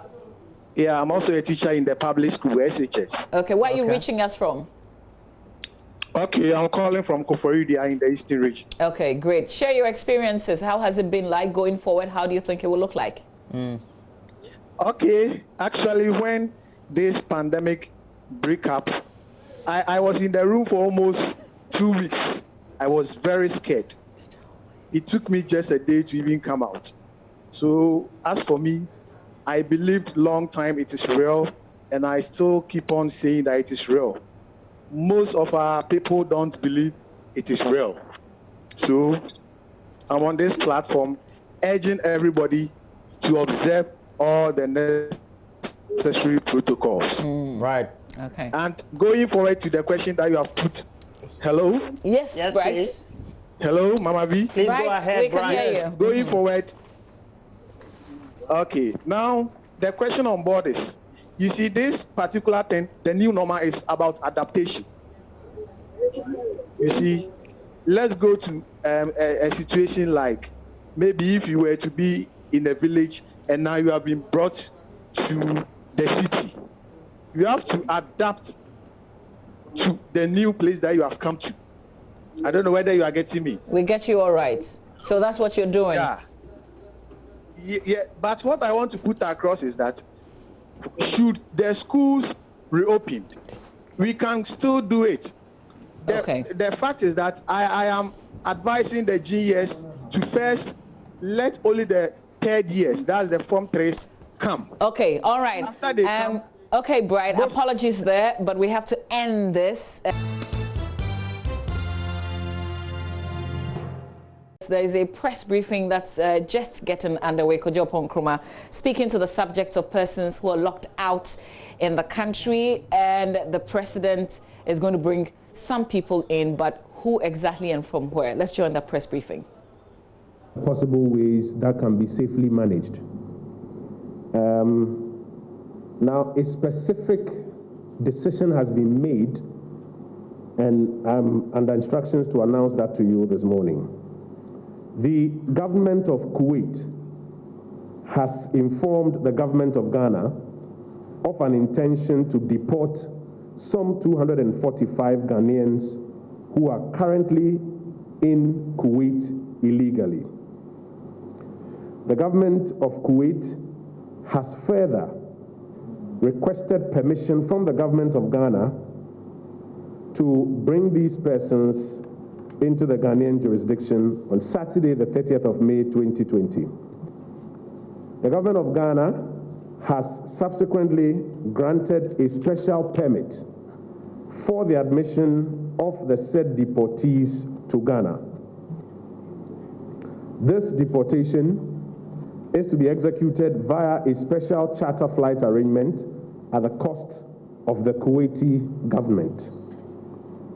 Now, this deportation comes at a time when Ghana's borders remain closed to human travel as part of the international travel restrictions under Ghana's COVID-19 response program. As you would recall, the restrictions are to limit the importation of cases into Ghana. However, even after these restrictions were imposed, we have granted special exemptions for some countries to evacuate their citizens from our jurisdiction. The government of Ghana, in line with some of the exemptions granted earlier, hereby announces the following measures to safely admit the 245 deportees from Kuwait into Ghana while ensuring that the risk to the COVID-19 response program is mitigated. Number one, The deportees will be mandatorily quarantined and tested for COVID-19 immediately upon arrival into Ghana. Number 2, deportees who test positive will be given the necessary supportive treatment. Deportees who test negative will remain in quarantine for a second test at the end of a 14-day quarantine period. Now, in addition to the aforementioned COVID-19 measures, Ghana's laws, the cost of quarantine and treatment is to be borne by the government of Ghana. The National Security Secretariat has been instructed to work in collaboration with the military, the immigration, and the police to take responsibility for ensuring that the mandatory quarantine is adequately enforced. The Ghana Health Service is been asked to take responsibility for the testing and, if need be, treatment of these deportees. The general public is hereby assured that all measures to ensure the health of the general population and to ensure that the gains of the COVID-19 response program are upheld are being undertaken, even at this time, by the government of Ghana. I will do a quick translation to Chi, and then I will take your questions. Senia, Yenimino, Sabri, Ghana, ye borders in Yanarano, Yatutum. Sabri asono abain ena Ministry of Foreign Affairs, so ama yini anu mo ama no ne bebre ye ne omo di nkomo ehu hwan na wo hemfa hwan na bepese nka obeba Ghana obepese obeba nka hu nsem te send ye data gathering se mu hu nkrata bia eba abefontinta internet so ayaye a lot of data gathering ne moment no cabinet meeting asem potting ba ku bia aban edisi ne pomasi breno eno na no pay omampani se yemo ho de runchemu Kuwait aban ama yaso ate se Ghana fo ahenu aduanan enum bia ewo Kuwait a omuni nkrata no sabre omuni omawie nhyehyeye a omoye wo ho nyinara sabre so aye ko koden etia COVID-19 ombepese omode omo ebema Ghana ban omasan akoso asere se ompe permission na a chartered flight at the woman Abba Ghana.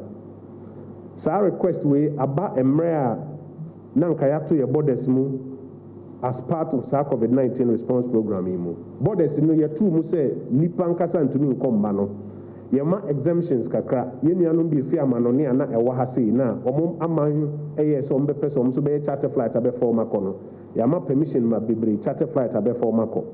Sa exemption ni mu na yehwe na aban esi agina yese yema permission se Kuwait aban etumi di sa chartered flight na Ghana for 245 ewo so no omutumi di wom eba Ghana omba bedu meminda a eye ochina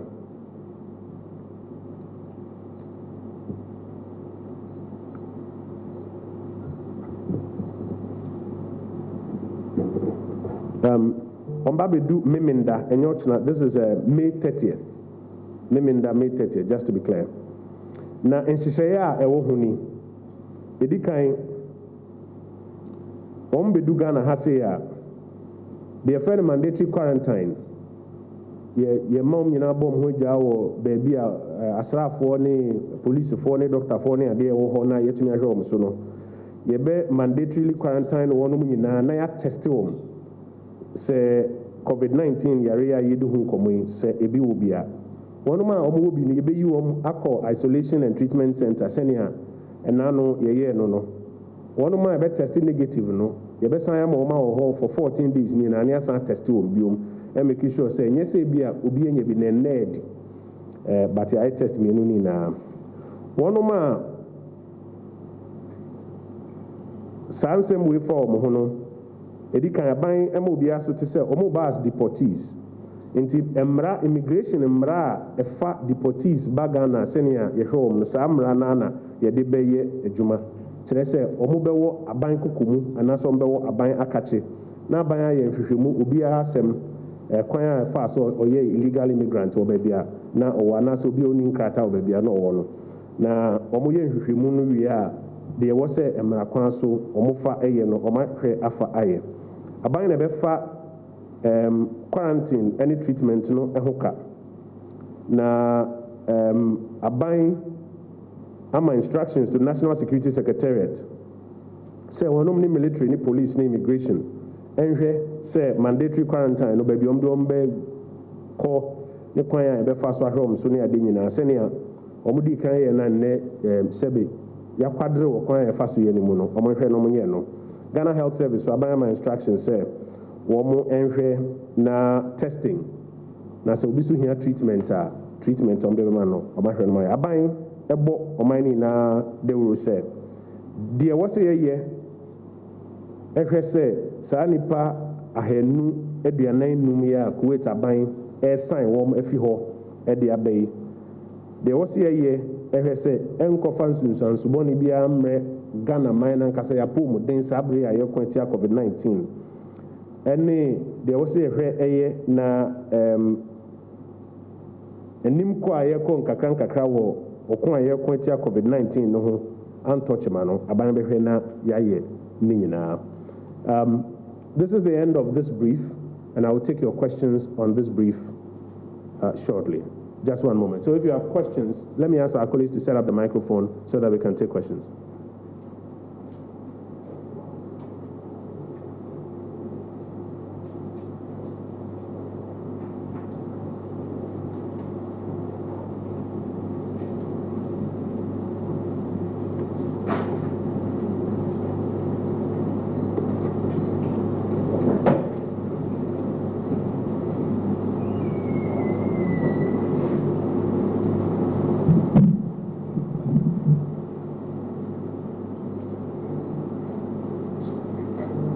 Yeah, so we will take the first two. Okay. Are you observing social distancing? This is like 1.5 meters. You have to spread out a bit more. Yes, madam, let's go. Okay, so my name is Sarah Paku, representing Media General. I would like to find out the category of these persons that are coming, how many males or females, the age bracket. I also like to find out the period in which they stayed in Kuwait illegally. Before this deportation. Thank you. Thank you. Kojo? I'm Kojajman with City News. I also want to find out that there are several or many Ghanaians in other countries who would want to come back home on their own. Are there any arrangement for such people who want to come back since we are allowing these deportees in? Thank you. If there's another batch of questions, let me take the next two.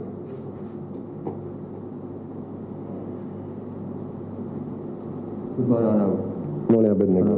You're from Abednego, Santam. Yes, my word. Honorable, but my question I'm pressing me this and say, Senator, could you decide data gathering, Ghanaian national, some more other countries, you know. Pennsylvania, Sabria, I say, Abanya Drew, in particular, saying so far, yet my capture data set, or more amount for Masana Manonia, on Person Bagana.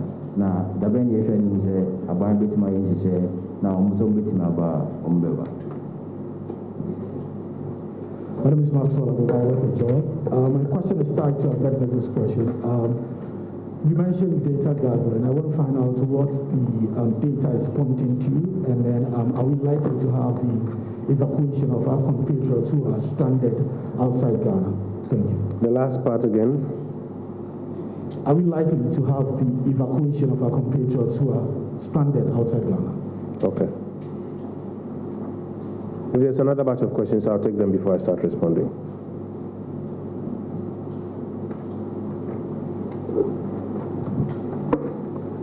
So, Sarah, what we'll do is that we'll compile the initial manifest as we have it, and we will share with you. The number we have now is 245. So we'll compile that initial manifest and break it down into the categories that you are looking for, how long people have stayed there, the gender split, etc. And then we'll share it with you colleagues in the media, hopefully before that flight touches down. Kojo Ajima is asking whether there are any arrangements for others. I've mentioned that there's been a lot of data gathering.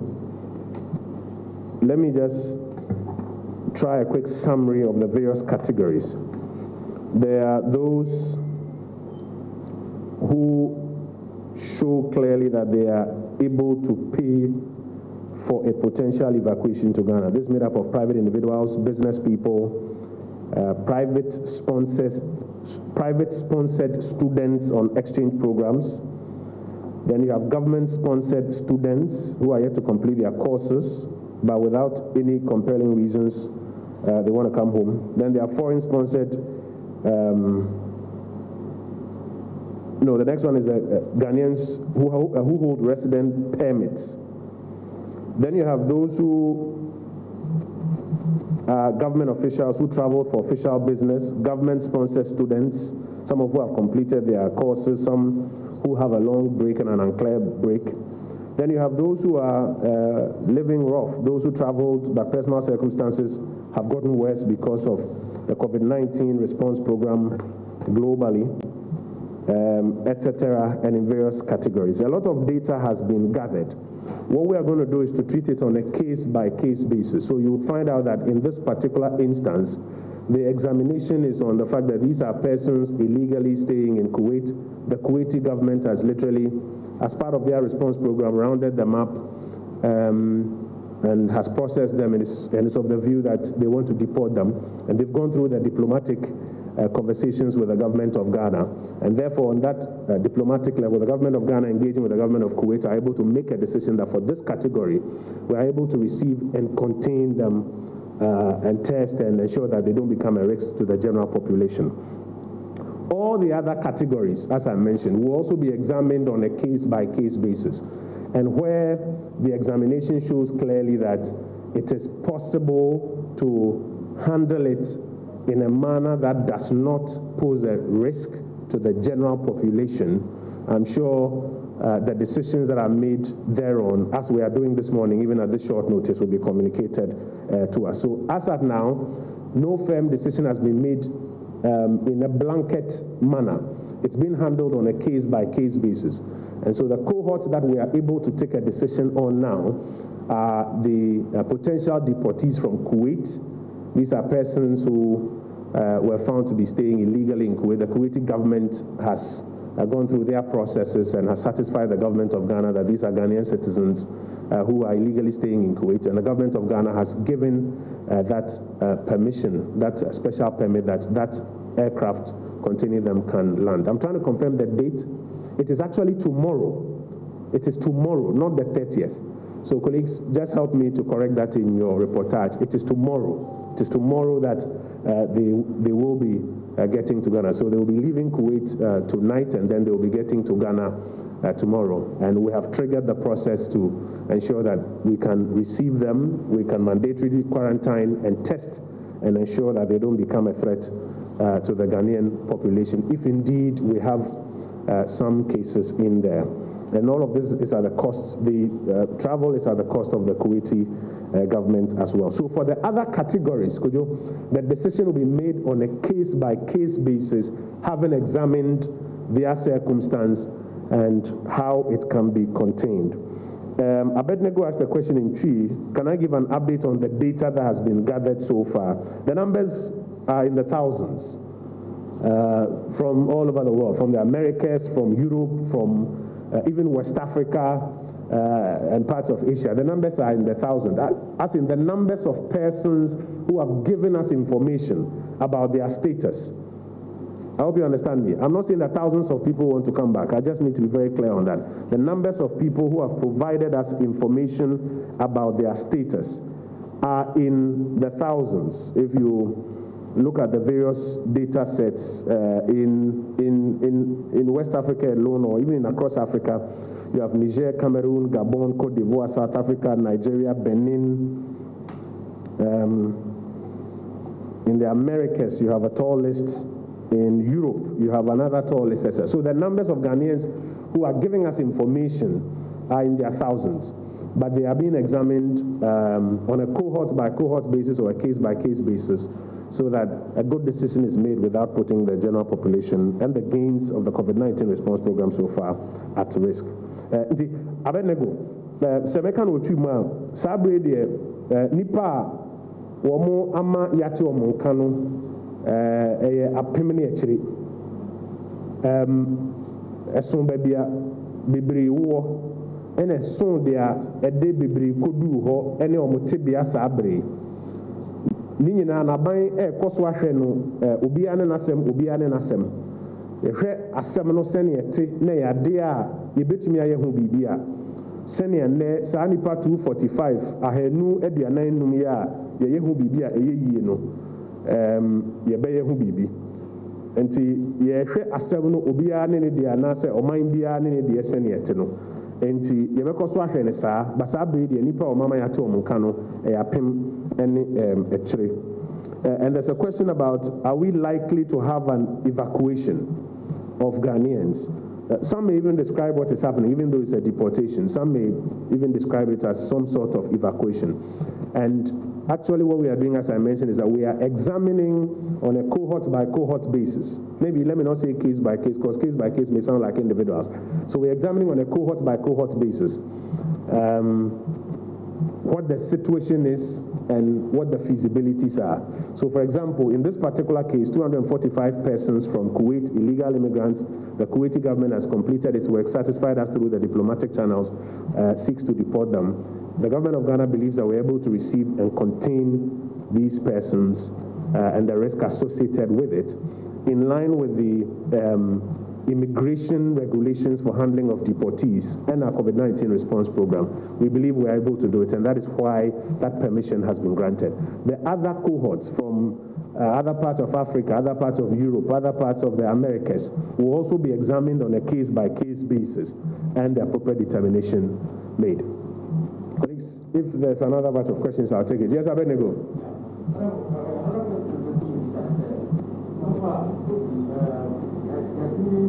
I've verified the identities of these so-called illegal immigrants or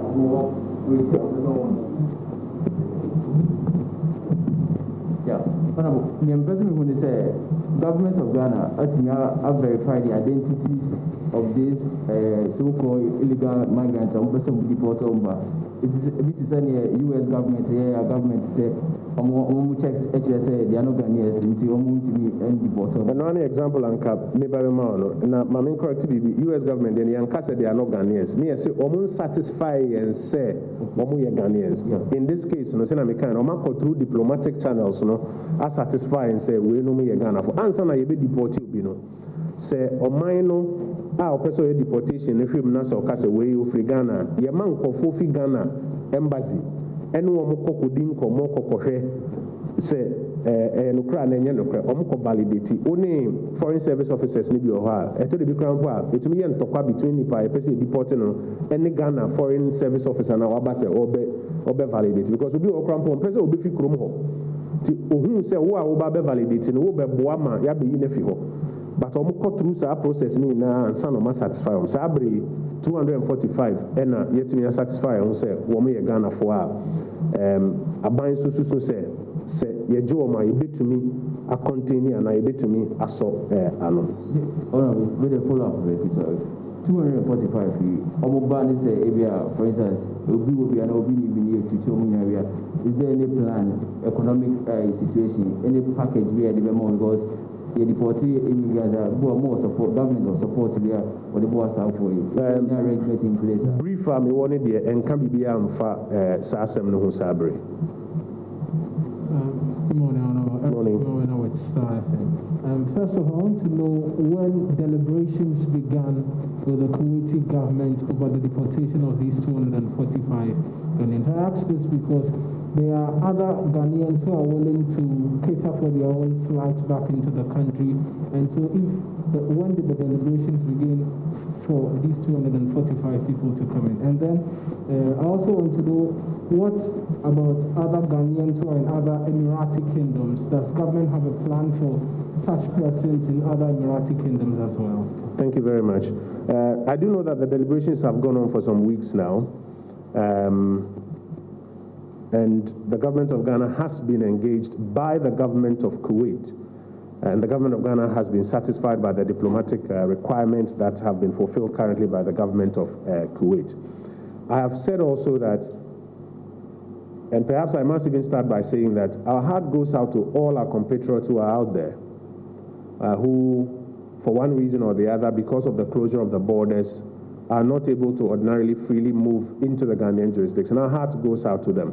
Indeed, if you speak to the foreign ministry, there have been times when they've had to intervene and provide accommodation for some of these persons, some of who were sleeping rough at a point in front of embassies and other places. They've had to do some work to ensure that some of our compatriots are given some minimum support where they are. But on a cohort-by-cohort basis, we continue to examine, and this is why it was important to gather data earlier. And that data that has been gathered is being analyzed. That analysis helps us to understand the circumstances, the possibilities, the feasibilities, even of containing some particular cohort if you do allow them to come into the Ghanaian jurisdiction. So our heart goes out to them. It is a matter of concern to the president and the government. That is why we've tried to get data and use that data to make a decision. One of the simplest cohorts we're able to deal with at this point in time is this 245.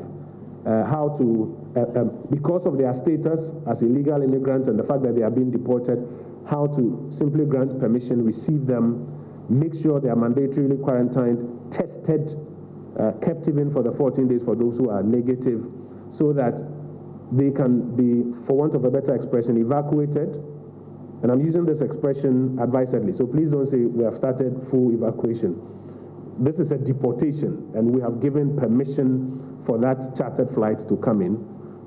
But I'm using the expression evacuated advisedly, so that you can receive them and ensure that the gains we've made and the general population are not put at risk. But the rest of the data set is also being examined on a cohort-by-cohort basis to determine the feasibilities of the situation. Yeah. I have a question regarding our border situation. So on a daily basis, we get reports of Ghanaians aiding other West African nationals into the country. What are we doing to ensure that stiffer measures are handed out to these people who aid foreign nationals, and also to empower the immigration officials at our borders? So the first thing you should notice is that the reason for which on a daily basis we hear 40 people arrested here, 60 people arrested here, 80 people arrested here, the reason for which you hear that is because the Ghana Immigration Service and the Ghana Armed Forces have significantly stepped up the fortification of our borders, both on the legal entry points and what is known to be some of the illegal crossing points. The Ghana Immigration Service has on its own put up about 700 men and women to augment their already existing numbers. The Ghana Armed Forces, through Operation Conquered Fist, is supporting that exercise. That is why they are able to get the intelligence, make these arrests on a regular basis, which you, our colleagues, are doing very well by reporting, and then we get the sense, particularly of some of our own citizens who aid and abet these persons who want to come into the jurisdiction illegally. That's the first one. The second one is that, yes, there ought to be some sanctions, and indeed instructions have been given that sanctions must apply particularly to Ghanaians who are in the business of aiding and abetting people without authority to cross now that our borders are closed. The little nuance in that is that as part of the COVID-19 response program, you would notice that arrests, keeping people in custody and related matters are very sensitive and therefore are not handled with the normal dispatch and, may I say, even aggression that you see. Indeed, we had one incident here in Accra where some persons arrested, put in police custody, later tested positive, police persons associated, you have to go along with it. So now, even for the police and the prison service, they have a protocol that when people are, for example, sentenced, or people have to be put in custody, they are not commingled with the general population. And so that affects how quickly you can see some of these things in terms of the sanctions side also happening. But those sanctions must happen. I do know that instructions have been given that we should find a way of getting those sanctions applied quickly and announced so that it serves as a deterrent to other persons. Have I answered all your questions? Okay. So, colleagues, this was a quick brief on a specific matter. Just to be clear, it is tomorrow, not 30th, tomorrow, that the flight does come in. And it is a charter flight from Kuwait, a request from the Kuwaiti government to deport 245 illegal immigrants. The government of Ghana, as part of the exemptions, even under this closure of the borders, has acquiesced to that request, but has put in place a mechanism to ensure that we can admit, quarantine, test, and treat them under the immigration protocols for receiving deportees. I want us to be clear that we don't report that our borders have been opened or that we have started evacuation of persons. It's a specific, may I say, cohort that we have dealt with. For the other cohorts, for all of the thousands of people who have given us information, it is being examined on a cohort by cohort basis, and when a decision is made, we'll do well to share it with you. Okay? So thank you very much for your attention.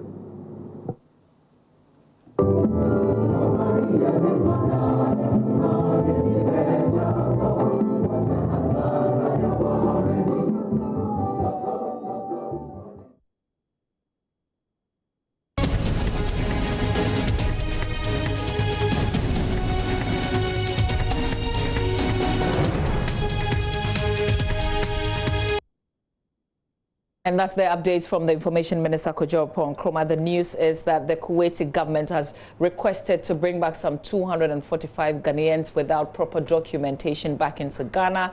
They're going to be taking care of the transportation, but when they arrive in the country tomorrow, Saturday, we're going to be mandatorily quarantine all 245, and government is taking the cost of that mandatory quarantine. That's the very latest update. There are over thousands of Ghanaians outside who are locked out, of course, because of the border closure, who are not able to come into Ghana. But government knows the status of over thousands of people around the country. So this is not Ghanaians from any other place coming back into Ghana. This is exclusively from Kuwait, because they are deporting over 200 Ghanaians without proper documentation. Roland Walker? Yes, definitely. And there was a clarification that even though they don't have documentation, they are in the categories of normal deportees, that is, could be Ghanaians who went to Kuwait without the right sort of papers. These also could be students who may have completed their coursework and awaiting maybe graduation, or those that also needed to make sure they satisfied the institutions where they're undertaking those courses to also finish up their academic work, and also requesting to be part of this ultimately.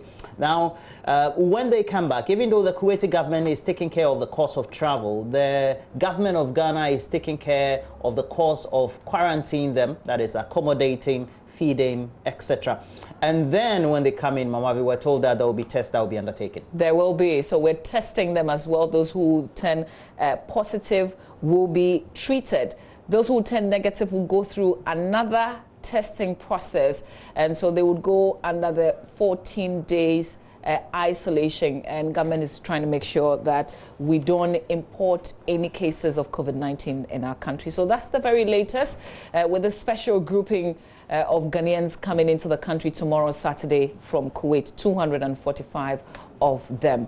And government says it is still collating data from Ghanaians who are locked out because of the border closure in other parts of the country. There hasn't been any decision on that yet. Stay with us. We've got show business coming up still on the AM show.